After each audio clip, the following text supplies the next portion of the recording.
Most people don't fail because they're not trying hard enough. They fail because they're stuck in a loop, doing everything except what actually sets them free. You say you want to grow, to become a better version of yourself. But why does the thought of real change burn so much? Why does letting go of old habits, toxic people, or comfortable chaos feel like ripping off your own skin? Maybe it's not failure you fear. Maybe it's finally stepping into your potential. Because that would mean no more excuses, no more pretending you're fine, no more hiding behind someday. And let's be honest, staying the same is easier. Familiar pain is easier to manage than unfamiliar power. But it's slowly draining you. You're not exhausted from the hustle. You're exhausted from carrying a version of yourself that's outgrown who you really are. The Stoics understood this well. Marcus Aurelius said, "Waste no more time arguing what a good man should be. Be one." It's not about talking change, it's about living it right now. So in this video, we're not chasing shallow upgrades. We're going deeper. We're stripping away what's false and rebuilding something solid, using timeless wisdom from Stoicism and grounded tools that actually work. Not hype, not hustle, just truth. And listen, don't skip through this. Every part of what you're about to hear connects. If you've ever felt stuck, like you're meant for more but can't quite reach it, stay with me. This might be exactly what you've needed. And if what we're doing here helps you see yourself more clearly, helps you take even one step closer to who you're meant to be, do me a simple favor. Tap that subscribe button. It costs nothing, but it means everything. Let's take this next step together. Your future starts right here. Step 1. Picture the life you actually want. Most people are stuck not because they're lazy, but because they're unclear. They drift through life reacting to whatever's loudest, texts, deadlines, drama, without ever stepping back to ask, is this the life I actually want? And that question matters more than we realize. Because if you don't choose your direction, the world will choose it for you. You'll spend years chasing goals that weren't even yours to begin with, climbing ladders that lead to nowhere. Marcus Aurelius once said, "If you don't have a consistent goal in life, you can't live it in a consistent way." It's not just about having dreams, it's about having a clear, conscious vision that pulls you out of bed in the morning and anchors you when things get tough. So, take a moment and ask yourself, what does your version of a fulfilling life look like? Strip away the noise. Forget what you're told you should want. What do you want? Do you see yourself working in a calm, creative space? Traveling more? Raising a family? Building a business that actually makes a difference? Now go deeper. What does your ideal morning feel like? Who's around you? What kind of energy fills the room when you walk in? These aren't just fantasies, they're the blueprint. And without one, you're like a ship without a compass, afloat, but directionless. Carl Jung talked about the individuation process, the lifelong task of becoming who you truly are. But you can't become what you haven't imagined. Visualization isn't wishful thinking, it's self-alignment. It's the act of mentally rehearsing who you're becoming so that your brain starts recognizing that version as real. Neuroscience supports this. The more clearly and consistently you imagine something, the more your brain begins to hardwire the behaviors to match it. That's not magic, it's mental muscle memory. So grab a notebook or open your notes app. No one's watching. Get brutally honest and write it all down. Who do you want to be? What does that version of you do daily? What do they avoid? How do they think, speak, rest, love, lead? Be specific, vivid, visual. That clarity becomes your North Star. Because when life inevitably gets loud and messy, it's that vision you'll return to. It's what reminds you why you started. You don't have to have all the answers yet, but you do need a direction. And that starts by finally asking the question most people avoid. What kind of life am I really trying to build? Step 2. Bet on yourself, even when it's scary. Ever notice how fast you talk yourself out of things?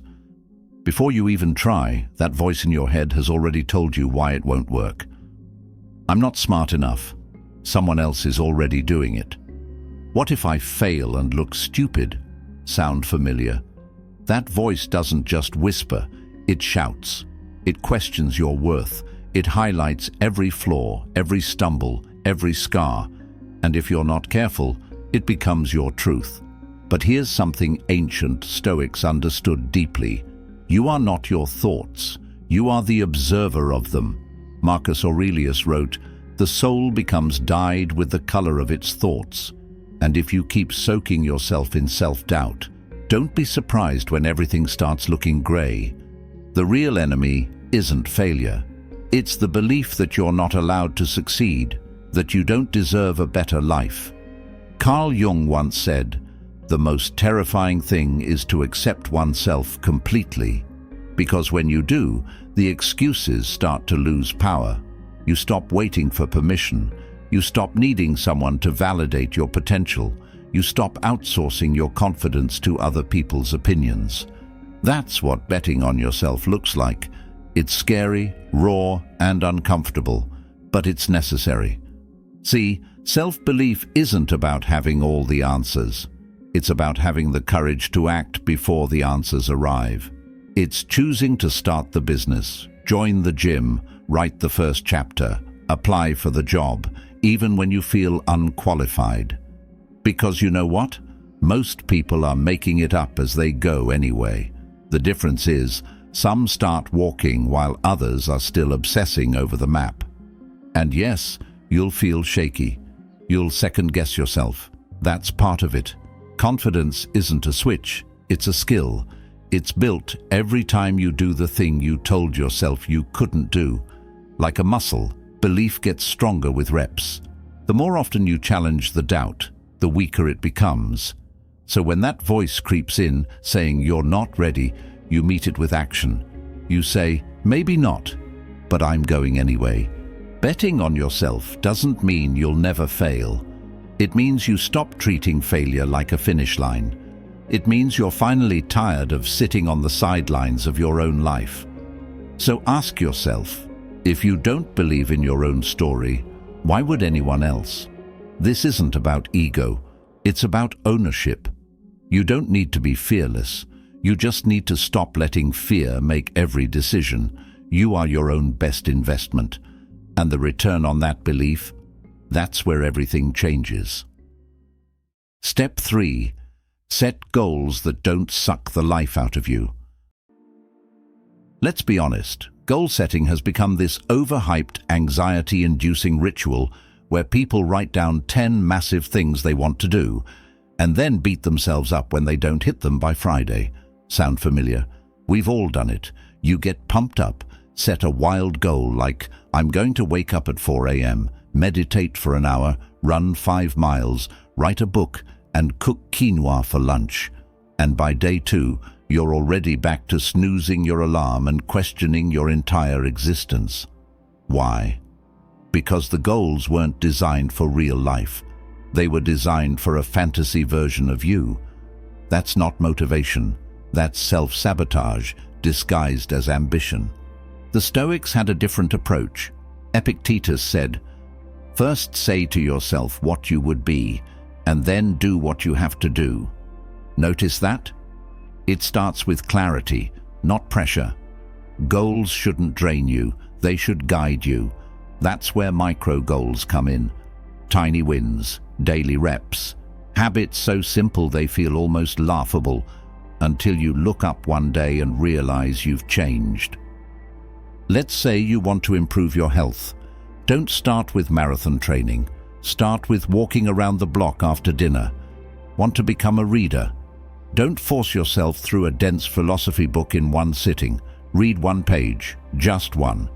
Because here's the thing, your brain needs proof before it believes change is possible. Small wins are that proof. They say, "Hey, look, you did that." You're becoming the type of person who does that. And once your identity starts to shift, the bigger changes don't feel so impossible anymore. Carl Jung believed that real transformation doesn't happen through sudden enlightenment, but through consistent engagement with the small, often overlooked aspects of daily life. When you show up for your small goals, even when no one's watching, you build something sacred: self-trust. And self-trust is the foundation for everything else. But here's the catch. Your goals have to match your current energy and reality, not your ego. Be honest about what season you're in. Some phases of life are for sprinting, others are for slow building. Don't confuse being patient with being passive. Progress is still progress, even if it's quiet. So set goals that respect your humanity, goals that make room for your messy days, your tired mornings, your detours. Because the more achievable your goals feel, the more likely you are to keep showing up. And that consistency, that's what builds momentum. Not giant leaps, but steady, intentional steps. You don't need to shock your system. You just need to stop quitting on yourself every time it doesn't look perfect. Step 4. Show up, even when you don't feel like it. Let's face it, waiting until you feel like doing something is the fastest way to never do it. We all know that spark of motivation comes and goes. One day you're hyped up, planning your new routine, making to-do lists like a productivity guru. The next day, you can't even find the energy to answer a text. That's real. That's human. But here's the catch. Growth doesn't care how you feel. And the people who make it further in life? They're not running on constant inspiration. They're running on discipline, on commitment, on something deeper than feeling ready. Marcus Aurelius put it best. At dawn, when you have trouble getting out of bed, tell yourself, "I have to go to work," as a human being. That's the Stoic approach. Duty over mood. Show up not because you're hyped, but because it's who you are training yourself to be. Think about that. You're not just brushing your teeth, writing that email, or doing that workout. You're casting a vote for the kind of person you want to become. Every single action, even the smallest one, is a signal to your brain. I show up for myself. Carl Jung talked about the integration of the shadow, the parts of ourselves we tend to ignore or avoid. Showing up when you're tired, unmotivated, anxious. That's shadow work. That's meeting the parts of yourself that resist and saying, "You're still coming with me." Because true self-mastery isn't about being in the mood all the time. It's about honoring your direction, even on the days when everything inside you says, "Let's just scroll instead." Think about it this way. If you only act when it feels easy, you're building your life on the most unstable foundation possible, your emotions. And emotions are like weather, beautiful one moment, stormy the next. But habits, actions, they're bricks. They build, they last, and they don't require perfect conditions to lay another one down. So start showing up even when it's ugly, even if it's just a 5-minute walk, a single page in your journal, one healthy meal. That tiny action holds weight. It keeps the momentum alive. It keeps your identity aligned with your intention. Because when you say, "I'm too tired," and then you still do it anyway, that's not just a win. That's power. That's you becoming undeniable. Don't wait for a magical wave of inspiration to carry you into action. Be the wave. Be the one who shows up in the rain, in the fog, when nobody's watching. That's how trust is built. That's how progress becomes inevitable. And that's how you slowly stop being the person who plans to change and start becoming the one who actually does. Step 5. Get comfortable being uncomfortable. Let's be real. If growth felt good, everyone would be doing it. But most people don't grow. not because they're incapable, but because they want the reward without the discomfort. They want confidence without vulnerability, strength without struggle, success without sacrifice. But that's not how it works. Growth is uncomfortable by design. It has to be, because it's in the tension, the friction, the messiness, where we get reshaped into something stronger, wiser, and more whole. The Stoics knew this well. Seneca wrote, "Difficulties strengthen the mind as labor does the body." They saw adversity not as a punishment, but as preparation. A sculptor doesn't resent the resistance of the marble. It's what allows him to shape it. You are that marble. Life is shaping you, and every awkward conversation, failed attempt, or stretch outside your comfort zone is another stroke of the chisel. Carl Jung said, "There is no coming to consciousness without pain." And he wasn't being dramatic, he was being honest. If you're not willing to feel discomfort, you're not ready to wake up. Real transformation isn't a glow-up montage. It's a process of breaking, unlearning, and rebuilding. It's admitting you don't have all the answers. It's sitting with uncertainty and still choosing to move forward. It's facing fears that make your hands shake and doing the thing anyway. Think back to the last challenge you faced, the real kind, the one that tested your patience, your pride, maybe even your identity. At the time, it probably felt unfair. Maybe it hurt like hell. But now, look at what it gave you. Maybe it forced you to draw boundaries. Maybe it taught you how to fight for yourself. Maybe it revealed a strength you didn't know you had. That's the gift discomfort gives us. It introduces us to parts of ourselves that comfort could never reach. So the next time you feel resistance, don't rush to escape it. Lean in, get curious, ask, what's the lesson here? What's this pressure trying to pull out of me? Because pressure doesn't just show up to crush you, it shows up to carve you, to strip away what's no longer needed and reveal the real you underneath. Discomfort is not your enemy. It's the doorman to every version of yourself you haven't met yet. And once you understand that, you stop fearing the stretch. You welcome it, because you know, deep down, that you're not here to stay the same. You're here to evolve, and evolution never happens in the comfort zone. Step 6. Build habits that match your future self. It's wild how much of your life is built on autopilot. Think about it. Your mornings, your food choices, the way you respond to stress or boredom. It's all driven by patterns you don't even think about anymore. That's the power of habits. They're not flashy or loud, but they're quietly shaping your identity every single day. And here's the kicker. Most of us don't even choose them. We just inherit them from survival mode, social media, childhood, convenience. Then we wake up one day wondering why we feel stuck, overwhelmed, or unfulfilled. But your habits are like votes.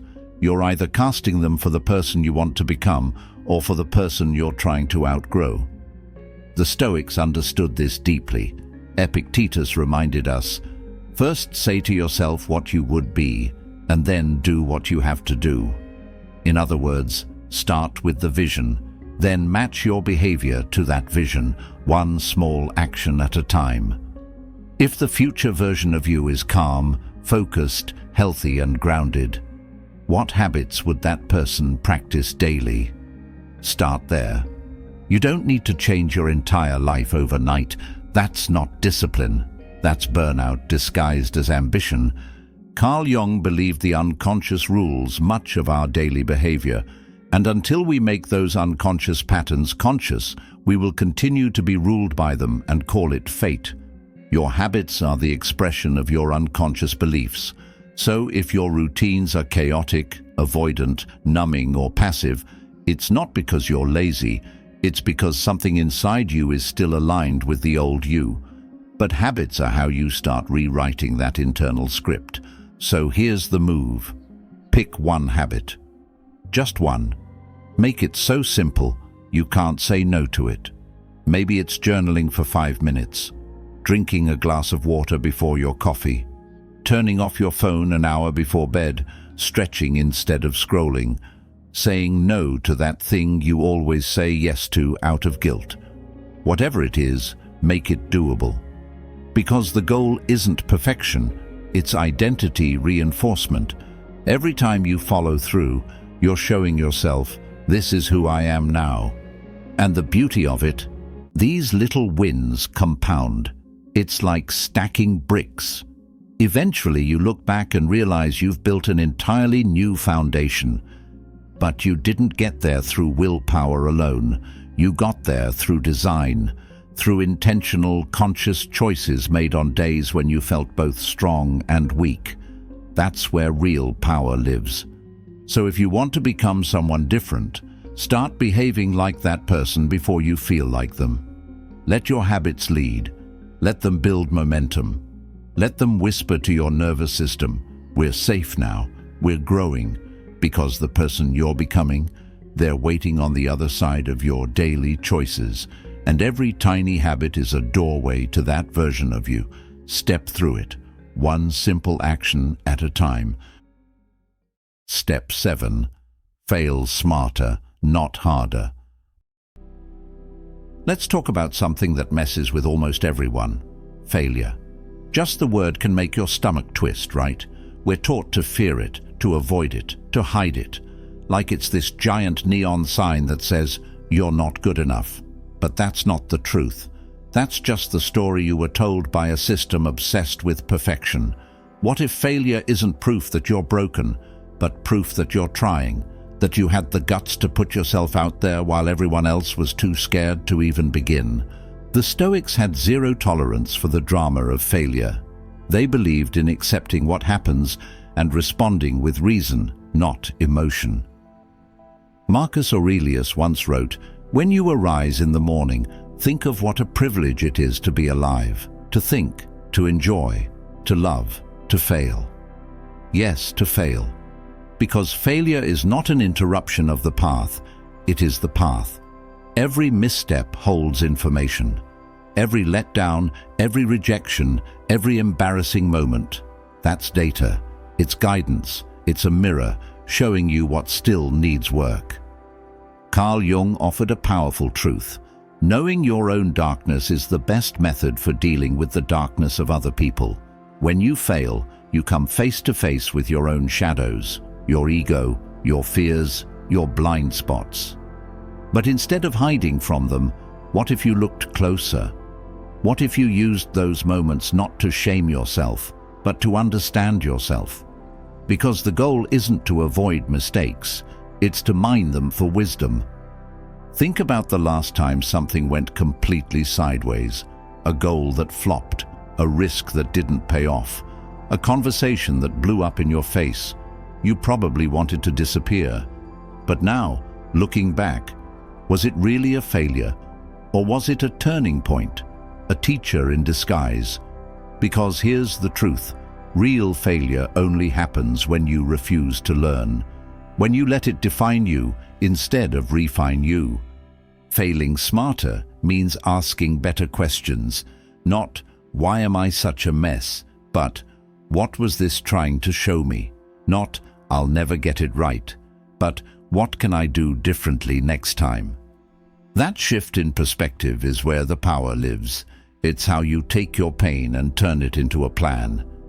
And listen, this isn't about glamorizing struggle. Failing still stings.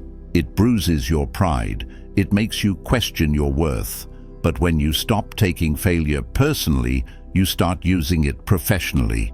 You become the kind of person who can fall 7 times and rise 8, not because you're fearless, but because you understand what the fall was for. So don't be afraid to mess up.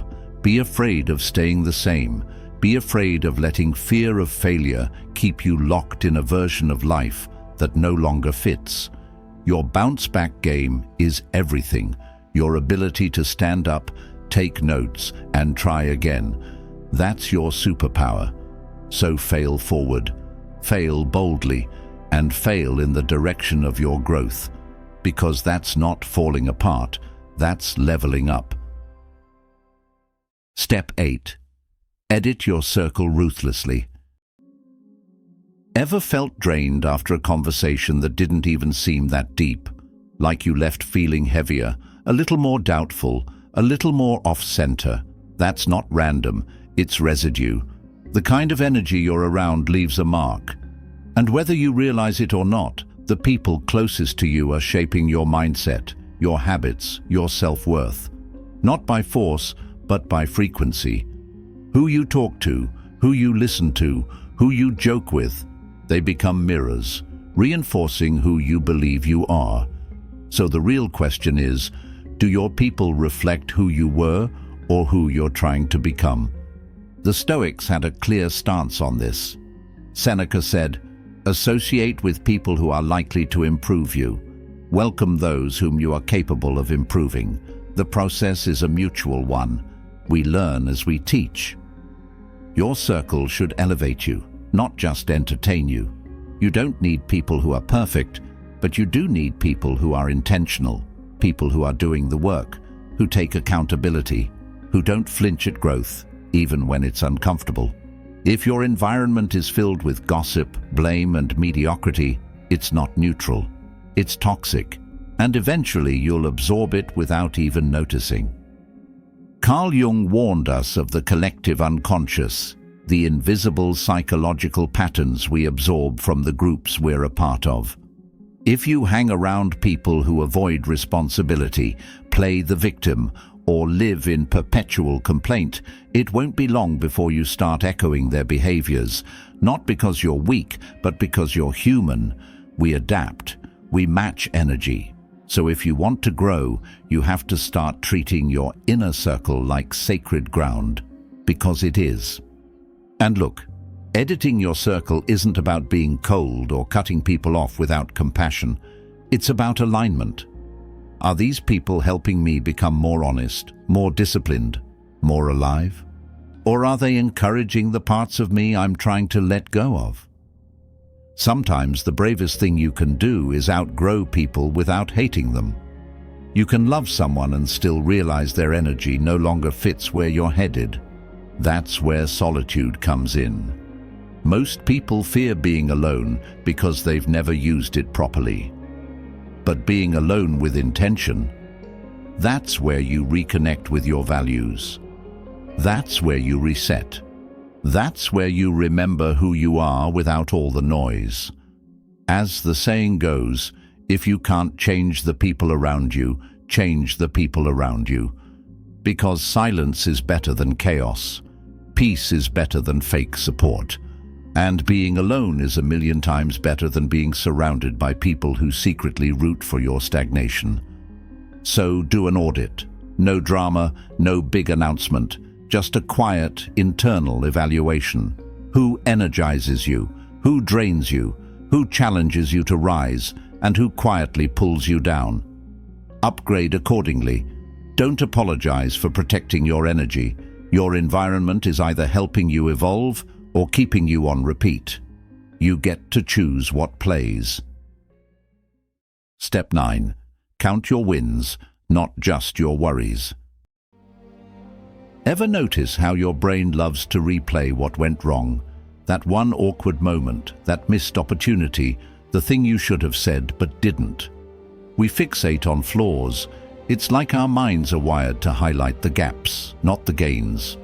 And while some of that comes from survival instincts, scanning for danger, avoiding pain, it becomes a problem when it's all we see. Because if you're only measuring what's missing, you'll never feel like you're enough. You'll never notice how far you've actually come. The Stoics understood this well. Marcus Aurelius once said, "When you arise in the morning, think of what a privilege it is to be alive, to breathe, to think, to enjoy, to love." That's not just poetic, it's practical, it's a mindset shift. Gratitude isn't about ignoring your problems, it's about balancing the lens. It's about saying, yeah, things are tough, but look at what's still here. Look at what's still possible. You start to realize that abundance isn't some distant reward. It's already woven into the ordinary. You just have to pause long enough to see it. Carl Jung also believed that perception shapes reality. What you focus on expands. If you constantly zoom in on chaos, your life will feel chaotic. If you begin to spot moments of beauty, connection, progress, even in the smallest forms, your nervous system recalibrates. You stop living in panic mode, you start living in presence. Try this. At the end of your day, write down 3 wins. They don't have to be big. Maybe you drank more water than usual. Maybe you set a boundary. Maybe you didn't spiral after that email. That's a win. Maybe you just got out of bed and showed up for life when it would have been easier to hide. That's a win too. Don't underestimate the quiet victories. They're often the most transformative. Gratitude rewires your brain to look for hope. It's not a passive feeling, it's a skill, one that needs practice. When you actively count your blessings, you shift your internal dialogue from "I'm not doing enough" to "I am progressing." That shift builds momentum. It builds resilience. It builds inner peace. And no, this doesn't mean you slap a smile on pain or pretend everything's fine when it's not. Stoicism doesn't deny suffering. It integrates it. It teaches us that joy and hardship can exist in the same breath. You can be grateful and grieving. You can be healing and hopeful. You can feel lost and still notice the beauty of a sunset or the warmth of a cup of tea in your hands. So stop waiting for your life to be perfect before you feel proud. Look around. What's working? What have you survived? What can you appreciate right now in this moment without needing anything to change? Because when you count your wins, no matter how small, you give yourself the permission to feel worthy. And that's not fluff. That's power. Step 10. Never stop leveling up. There's this idea floating around that one day you'll arrive, that if you read enough books, hit the right milestones, master the perfect routine, you'll finally be done, fixed, complete. But here's the truth no one likes to admit. There is no finish line. There is no ultimate version of you that once unlocked means you never struggle again. Growth doesn't have an end game. It's not a level you beat. It's a lifestyle. You don't become your best self once. You keep becoming. That's the real path, not perfection, not completion, evolution. The Stoics understood this deeply. They didn't believe in becoming finished. They believed in becoming disciplined, in staying teachable. Epictetus said, "It is impossible for a man to learn what he thinks he already knows." The moment you decide you've got it all figured out is the moment you stop growing. And let's be real, that mindset is dangerous. It breeds ego. It blinds you to your blind spots. It makes you comfortable. And comfort, if left unchecked, turns into stagnation. Carl Jung also warned about this. He believed that wholeness was never about reaching some ideal version of the self. It was about constantly integrating the parts of ourselves we hadn't yet faced. The shadow, the insecurity, the forgotten dreams. Leveling up doesn't just mean becoming stronger. It means becoming truer, more honest, more real. That's the kind of growth that doesn't just improve your life, it transforms it. So how do you keep leveling up? You stay curious. You stay humble enough to say, "I don't know everything." You read the book. Ask the questions. Try the thing that scares you. You let discomfort guide you, not stop you. Because every time you stretch beyond what's familiar, you expand. Not just in skill, but in soul. You start to feel more you, more grounded, more capable. But here's the thing, they won't always be big leaps. Sometimes leveling up means resting, saying no, leaving a situation that used to define you. Sometimes growth is letting go of the version of you that needed to prove everything to everyone. That too is evolution. And if you ever catch yourself saying, "I should be further along by now," stop. That voice, it's comparing you to a version of success that doesn't exist. There is no final form, just new stages, new challenges, new depths, and you don't need to rush through them. You just need to keep moving, keep questioning, keep becoming. Because you're not here to stay the same, you're here to stretch, to stumble, to rise, to learn, unlearn, relearn. And every time you do, you unlock a little more of who you're meant to be. The journey to becoming your best self isn't loud or glamorous. It's built in quiet decisions, in moments of courage, in the choice to keep going when it's easier to stay the same. Growth isn't a finish line, it's a way of living. If this message spoke to something in you, there's more waiting. Watch one of the suggested videos on the screen.